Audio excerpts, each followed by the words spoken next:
ಇವತ್ತು ಭೀಮಾ ನದಿಯಲ್ಲಿ ಪ್ರವಾಹದ ಹಿನ್ನೆಲೆಯಲ್ಲಿ ಹೈದರಾಬಾದ್ನಿಂದ ರಾಯಚೂರಿಗೆ ಬಂದಿದ್ದಾರೆ ಸೇನೆಯವರು. 60 ಜನರ ಆರ್ಮಿ ತಂಡ ರಾಯಚೂರಿಗೂ ಕೂಡ ಎಂಟ್ರಿಯನ್ನ ಕೊಟ್ಟಿರುವಂತದ್ದು. ಆರ್ಮಿ ಎಂಟ್ರಿ ಆಗಿದೆ ರಾಯಚೂರಿಗೂ ಕೂಡ. ರಾಯಚೂರು ಡಿಸಿ ನೇತೃತ್ವದಲ್ಲಿ ತುರ್ತು ಸಭೆಯನ್ನ ಮಾಡಲಾಗ್ತಾ ಇದೆ. 60 ಜನರ ಆರ್ಮಿ ತಂಡ ರಾಯಚೂರಿಗೆ ಎಂಟ್ರಿ ಕೊಟ್ಟಿದೆ. ಒಂದ್ ಕಡೆ ಯಾದಗಿರಿಯ ಬಗ್ಗೆ ನಿಮಗೆ ತೋರಿಸ್ತಾ ಇದ್ವಿ, ಅಲ್ಲೂ ಕೂಡ ಸೇನೆ ಎಂಟ್ರಿ ಕೊಟ್ಟಿರುವಂತದ್ದು. ರಾಯಚೂರಿಗೂ ಕೂಡ ಎಂಟ್ರಿಯನ್ನ ಕೊಟ್ಟಿದ್ದಾರೆ. ಡಿಸಿ ನೇತೃತ್ವದಲ್ಲಿ ತುರ್ತು ಸಭೆ ನಡೀತಾ ಇದೆ. ಪ್ರವಾಹವನ್ನ ಎದುರಿಸಲಿಕ್ಕೆ ಜಿಲ್ಲಾಡಳಿತ ಸಕಲ ಸಿದ್ಧತೆಯನ್ನ ಮಾಡಿಕೊಳ್ತಾ ಇದೆ. ಇನ್ನೂ 2-3 ದಿನಗಳ ಕಾಲ ಸಂಕಷ್ಟ ಎದುರಾಗುತ್ತೆ. ಮಳೆ ಬಂದು ಹೋದ ನಂತರನೂ ಕೂಡ 1 ವಾರಗಳ ಕಾಲ ಅಲ್ಲಿ ಸಂಕಷ್ಟವನ್ನ ಎದುರಿಸಬೇಕಾಗಿದೆ. ಭೀಮೆಗೆ ಸಾಕಷ್ಟು ನೀರನ್ನ ಬಿಡಲಾಗ್ತಾ ಇರುವಂತದ್ದು, ಲಕ್ಷ ಕ್ಯೂಸೆಕ್ ನೀರನ್ನ ಬಿಡಲಾಗ್ತಾ ಇರುವಂತ ಹಿನ್ನೆಲೆಯಲ್ಲಿ ಸುಮಾರು 5-6 ಜಿಲ್ಲೆಗಳಿಗೆ ಈ ಒಂದು ಹೊಡೆತವನ್ನ ಕೊಡ್ತಾ ಇದೆ ಭೀಮಾ ನದಿಯ ನೀರು. ಯಾಕೆಂದ್ರೆ ಇಲ್ಲಿ ಸ್ಪೆಷಲಿ ಅಲ್ಲಿ ಮಳೆ ಬಂದಿದ್ದಕ್ಕಿಂತ ಪ್ರವಾಹದ ಭೀತಿನೇ ದೊಡ್ಡ ಮಟ್ಟದಲ್ಲಿರೋದು.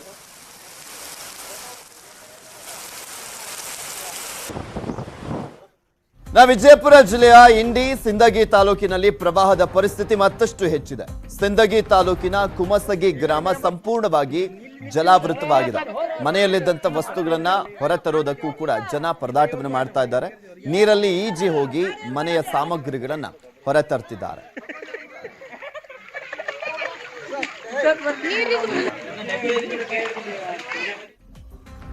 ಭೀಮಾ ನದಿಯ ಪ್ರವಾಹದಲ್ಲಿ ಪ್ರಾಣಿಗಳು ಮೂಕ ರೋಧನೆಯಲ್ಲಿದೆ. ವಿಜಯಪುರ ಜಿಲ್ಲೆಯ ತಾವರಖೇಡ ಗ್ರಾಮ ಜಲಾವೃತವಾಗಿದ್ದು 2 ದಿನಗಳಿಂದ ಶ್ವಾನಗಳು, ಕೋಳಿಗಳು ಪ್ರವಾಹದಲ್ಲಿ ಲಾಕ್ ಆಗ್ಬಿಟ್ಟಿದ್ವು.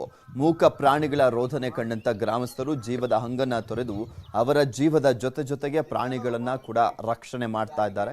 ಪ್ರಾಣಿಗಳ ರಕ್ಷಣೆಗೆ ತಾಲೂಕು ಆಡಳಿತಕ್ಕೆ ಸೂಚಿಸಿದ್ರು ಕೂಡ ಅಸಡ್ಡೆ ಮಾಡಿದ್ದಾರೆ ಅಂತ ಗ್ರಾಮಸ್ಥರು ಆಕ್ರೋಶವನ್ನ ವ್ಯಕ್ತಪಡಿಸಿದ್ದಾರೆ. ಇನ್ನು ಇದೇ ವಿಜಯಪುರ ಜಿಲ್ಲೆಯ ಬರಗುಡಿ ಗ್ರಾಮ ಜಲಾವೃತವಾಗಿದೆ.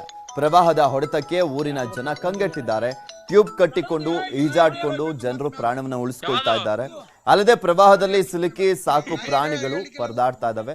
ಶ್ವಾನಗಳನ್ನ ಟ್ಯೂಬ್ ಮೇಲೆ ಕೂರಿಸಿ ರಕ್ಷಣೆಯನ್ನ ಮಾಡ್ತಾ ಇದ್ದಾರೆ ಅಲ್ಲಿನ ಜನ. ಪ್ರವಾಹ ಪೀಡಿತ ಊರುಗಳಲ್ಲಿ ಕರೆಂಟ್ ಇಲ್ಲ, ಫೋನ್ ಸಂಪರ್ಕವೂ ಕೂಡ ಇಲ್ಲ, ಯಾರ ಸಂಪರ್ಕಕ್ಕೂ ಕೂಡ ಸಿಗ್ತಾ ಇಲ್ಲ. ಅಧಿಕಾರಿಗಳಿಗೆ ನೆಂಟರಿಗೆ ಕಾಲ್ ಮಾಡ್ಲಿಕ್ಕೆ ಫೋನ್ ಚಾರ್ಜ್ ಇಲ್ಲ, ಯಾಕೆಂದ್ರೆ ಅಲ್ಲಿ ಕರೆಂಟೇ ಇಲ್ಲ.